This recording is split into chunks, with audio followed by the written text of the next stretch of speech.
Hello everyone, welcome back to our channel और welcome back to another video. आज की इस वीडियो से हम शुरुआत करने जा रहे हैं एक नई वीडियो सीरीज की, जिसमें हम DSSS के लिए इंपॉर्टेंट टॉपिक्स करेंगे। इंपॉर्टेंट ये क्यों है?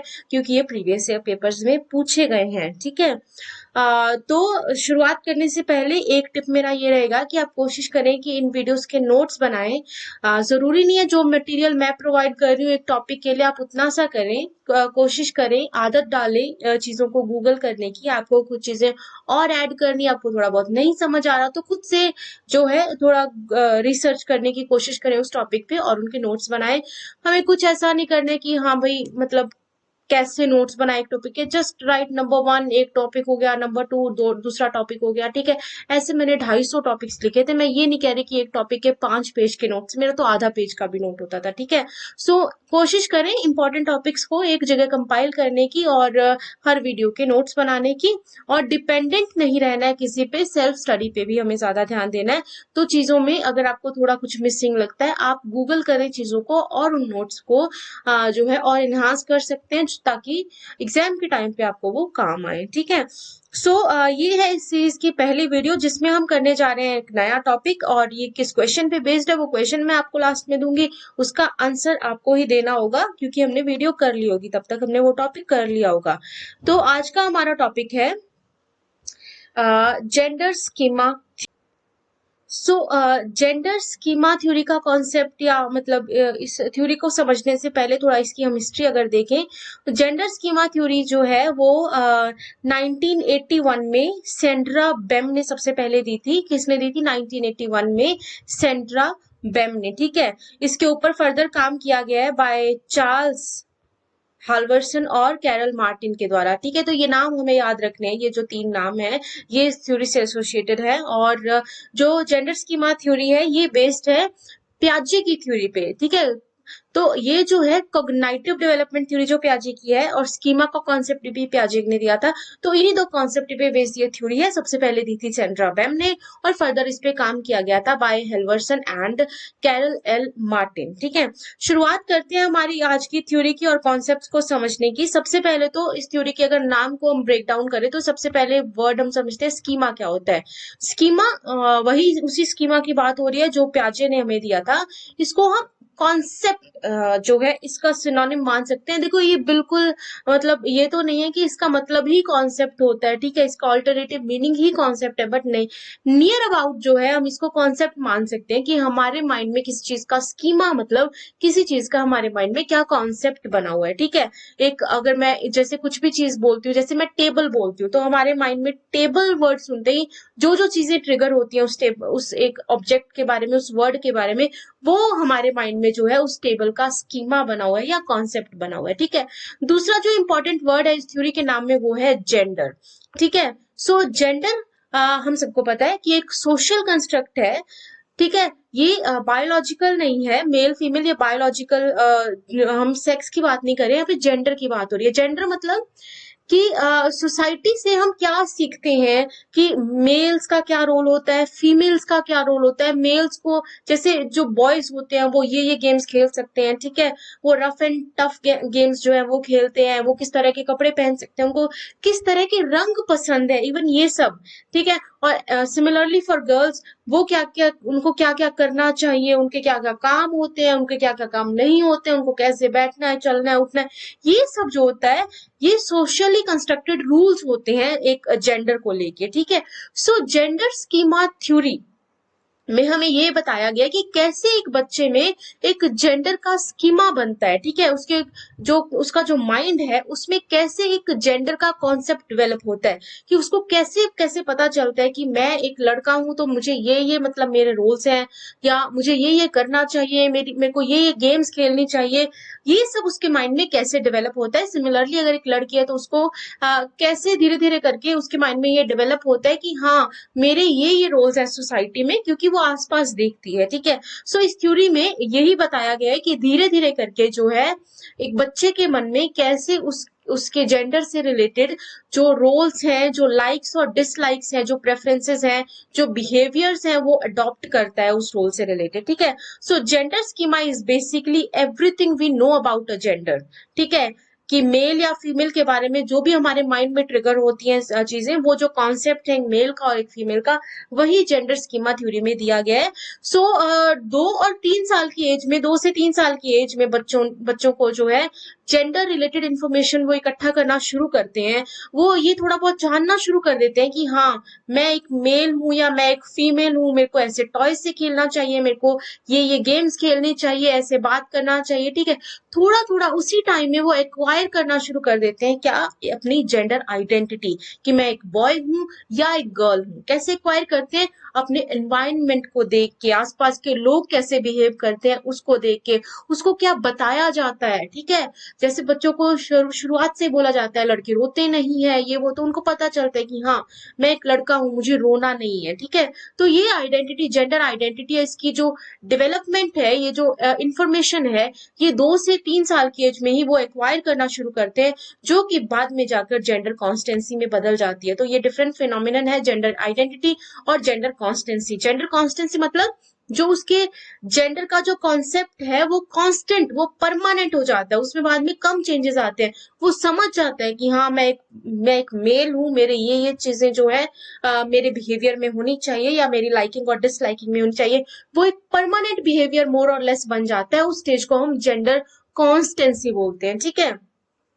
सो ये जो जेंडर स्कीमा बनता है हमारे दिमाग में, मतलब बच्चों के दिमाग में, ह्यूमन बींग्स के दिमाग में, वो हमारे बिहेवियर को डायरेक्ट करता है, ठीक है।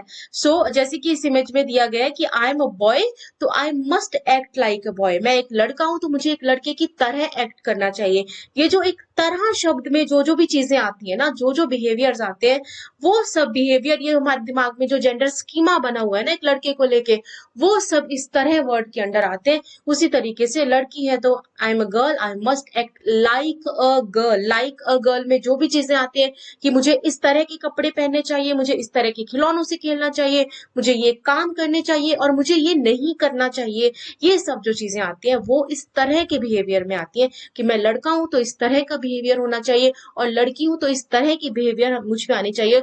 और ये सब वो कहाँ से सीखता है, वो सीखता है अपने आसपास से। और वो इन्नेट नहीं है, यानी कि जब उसका जन्म हुआ था तभी से उसको नहीं सब कुछ पता था। वो धीरे धीरे ये चीज को जो है अपने माइंड में जो है उसके कॉन्सेप्ट को डेवलप करता है, जेंडर के स्कीमा को डेवलप करता है, और यही प्रोसेस को जेंडर स्कीमा थ्योरी बोला गया है। सो इसी थ्योरी में, इसी टॉपिक में हमारे पास एक और टर्म देखने को मिलती है जो कि है रेजिलियंस ऑफ जेंडर बिलीव्स, ठीक है। यानी कि जो एक बच्चे ने अपने जेंडर के बारे में गेन किया है, एक्वायर किया है अपने एनवायरनमेंट से, वो मतलब उसमें रिजिड रहता है, वो चेंज कम करने की कोशिश करता है, ठीक है। फॉर एग्जाम्पल, जैसे यहाँ पे एग्जाम्पल है कि कुछ बच्चों को ये एक मतलब क्या बोल सकते हैं, एक रिसर्च से दिखाया गया था कि कुछ बच्चों को लड़की की बॉक्सिंग करते हुए तस्वीर दिखाई गई थी, ठीक है। दोबारा से उनको जब पूछा गया कि उन्होंने क्या तस्वीर देखी, तो उनकी मेमोरी डिस्टॉर्ट हो गई। उनको लगा कि हमने लड़के को बॉक्सिंग करते हुए देखा था, लड़की की तस्वीर नहीं थी, ठीक है। तो उनके माइंड में इतना ज्यादा फिक्स रहता है, वो जेंडर स्कीमा जो है, जेंडर रिलेटेड रोल्स इतने फिक्स हो जाते हैं बचपन में कि उनकी मेमोरीज तक डिस्टॉर्ट होने लगती हैं, ठीक है। सो इनिशियली जो जेंडर स्कीमाज है वो बहुत रिजिड रहते हैं। तो जो जेंडर इनकंसिस्टेंट बिहेवियर, जो उनको लगता है कि कोई लड़के का काम लड़की कर रही है या लड़की का काम लड़का कर रहा है, तो वो उस चीज को इग्नोर ही कर देते हैं। उनकी मेमोरी में वो रजिस्टर ही नहीं हो पाता, उनका ब्रेन वो अवॉइड करने की कोशिश करता है स्टार्टिंग में, ठीक है। तो जो जेंडर स्कीमाज हैं, इनिशियली ये रिजिड होते हैं, बट विद लाइक एक्सपीरियंस, जो लेट चाइल्डहुड में जाके या अडल्टहुड जब आता है, तब उनके जो जेंडर स्कीमाज है वो थोड़ा फ्लेक्सिबल होना शुरू होते हैं, ठीक है। तो ये भी क्वेश्चन बन सकता है, मतलब हम ये सोचते हैं कि नहीं, चाइल्ड के दिमाग में तो क्या ही रिजिडिटी होगी, ठीक है। बट ऐसा नहीं है। जेंडर जो थिंकिंग है, जेंडर स्कीमा जो है, वो इनिशियली रिजिड होती है, यानी कि एक चाइल्ड के दिमाग में रिजिड होते हैं, उसमें फ्लेक्सिबिलिटी विद एक्सपीरियंस देखने को मिलती है, ठीक है। इसका एक और एग्जाम्पल ये है कि अगर छोटे बच्चों को वो दिखाया जाए कि ठीक है, मतलब अगर उनके, ऐसा नहीं है, इसमें ये एक बात भी नोट करने वाले कि इंडिविजुअल डिफरेंसेस होते हैं, सोसाइटल डिफरेंसेस होते हैं, ठीक है। ये एक जनरलाइज्ड स्टडी में स्टडी जो है वो सामने आई है, ऐसे हर थ्योरी का क्रिटिसिज्म भी होता है, ठीक है। तो जैसे कि बच्चों को दिखाया जाए कि एक मेल नर्स, ठीक है, मेल नर्स की वीडियो दिखाई जाए तो वो नर्स का कॉन्सेप्ट एक फीमेल से इतना जुड़ा हुआ होता है, उनका वो जेंडर स्कीमा इतना रिजिड होता है कि वो उस चीज को इग्नोर करेंगे कि उन्होंने एक मेल नर्स को देखा था। ठीक है, वो उस कॉन्सेप्ट को उनका जो माइंड है वो रजिस्टर करने की वो अवॉइड करेगा, वो कोशिश ही नहीं करेगा कि ऐसा कुछ भी होता है, मेल नर्स जैसा कुछ भी होता है, क्योंकि उन्होंने अगर अपने एनवायरनमेंट से ये सीखा है कि नर्स की जॉब तो एक लड़की की होती है, तो उनके लिए वो डिफिकल्ट हो जाता है माइंड में रजिस्टर करना, तो उनका जो माइंड है वो चीज अवॉइड करता है। इस चीज को हम बोलते हैं रेजिलियंस ऑफ जेंडर बिलीव्स। ठीक है, सो यही कारण है कि बचपन में जो जेंडर स्कीमा जो होता है बच्चों का जो होता है वो रिजिड होता है। सो इसी थ्योरी की कंटिन्यूएशन में मार्टिन एंड हेल्वर्सन ने दो जो है टॉप दो जो हम बोल सकते हैं कि टर्म्स दी थी, जो कि है in groups and out groups.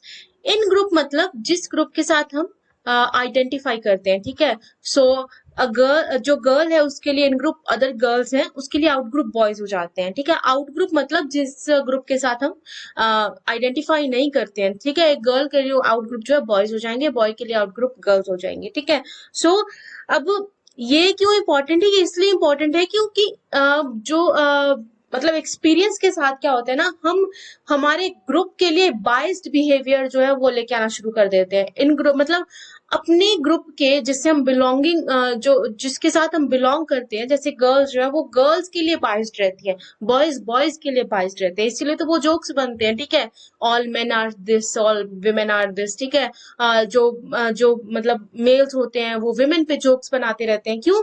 क्योंकि वो अपने ग्रुप को इन पॉजिटिव लाइट दिखाना चाहते हैं। जो फीमेल्स होती हैं वो मेल्स पे फ्रस्ट्रेशन निकाल की, हाँ मेल्स ऐसे ही होते हैं ये, क्योंकि वो अपने ग्रुप के लिए बायस्ड होते हैं। ठीक है, सो इन ग्रुप एंड आउट ग्रुप दो टर्म्स दी गई थी इसी थ्योरी में ही।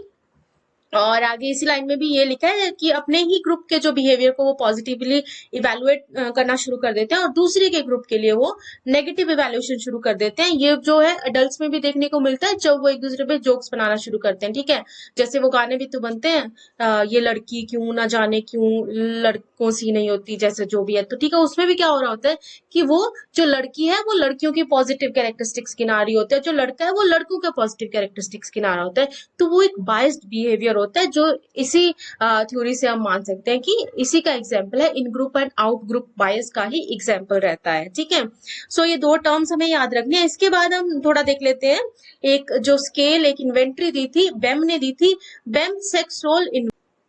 सो बेम सेक्स रोल इन्वेंट्री के जो एब्रीविएशन है वो है BSRI, ये सेंड्रा बेम ने दी थी। ठीक है, इसमें इसको आप एक टेस्ट मान सकते हैं टू टेल कि किसी एक इंडिविजुअल की पर्सनैलिटी फेमिनिन ज्यादा है या मेस्कुलाइन ज्यादा है। ठीक है, तो इसी स्केल में 4 पर्सनैलिटीज बताई गई है, फेमिनिन, एंड्रोगाइनस, अनडिफरेंशिएटेड एंड मेस्कुलिन। ठीक है, सो फेमिनिन तो जिसमें फेमिनिन कैरेक्टरिस्टिक्स हाई रहेंगे, मेस्कुलाइन जिसमें मेस्कुलाइन कैरेक्टरिस्टिक्स हाई रहेंगे, अनडिफरेंशिएटेड जिसमें ना मेस्कुलाइन और ना फेमिनिन यानी कि दोनों कैरेक्टर्स ही लो रहते हैं, और जिस पर्सनैलिटी में दोनों कैरेक्टर्स हाई रहते हैं वो एंड्रोगाइनस पर्सनैलिटी होती है। ये जो इन्वेंट्री है, ये जो टेस्ट है, ये जो स्केल है, इसमें 60 पर्सनैलिटी ट्रेट्स ली गई हैं, जिसमें 20 मेस्कुलाइन ट्रेट्स हैं, 20 फेमिनिन ट्रेट्स हैं और 20 जो है वो क्या जिसको हम जेंडर न्यूट्रल ट्रेट्स बोल सकते हैं। ठीक है, सो जैसे मुझे पता करना है कि मेरी पर्सनैलिटी कैसे है, तो मैं इन सभी ट्रेट में खुद को कितना रेट करती हूँ, तो उसी हिसाब से मेरी पर्सनैलिटी इस स्केल में, इस इन्वेंट्री में निकल के आएगी। सो ये भी इसी का पार्ट है जो सेंड्रा बेम ने जेंडर स्कीमा थ्योरी की स्टार्ट की थी उसी का। आई थिंक इस थ्योरी में इतना ही है। इसके बाद हम वो क्वेश्चन देख लेते हैं जिसपे बेस्ड हमने ये थ्योरी की है। आप इसका आंसर मेरे को कमेंट्स में देंगे। क्वेश्चन ये है कि which of the following theories is not related to gender schema theory. बहुत ही आसान क्वेश्चन है ये वीडियो देखने के बाद तो। ठीक है, और भी आपको अगर आपको लगे कि कुछ और ऐड होना चाहिए था इस थ्योरी में, ठीक है, वो आप मेरे को बता सकते हैं सबसे पहले तो कमेंट्स में। बट सबसे इंपॉर्टेंट बात है, मुझसे बताने से पहले आप गूगल करें और अपने नोट्स में उस चीज को ऐड करें, उस चीज पे रिसर्च करके, ठीक है। सो इस क्वेश्चन का आंसर आप मेरे को कमेंट सेक्शन में देंगे, और क्योंकि आपको गूगल करने की आदत ऐसे तो पढ़ने नहीं वाली है, तो आपका होमवर्क यही है कि आप इस थ्योरी का क्रिटिसिज्म जो है वो खुद से ढूंढ के खुद अपने नोट्स में लिखेंगे, ठीक है। So that's it for the video. अगली वीडियो में मिलते हैं एक नए टॉपिक के साथ, तब तक के लिए बाय बाय।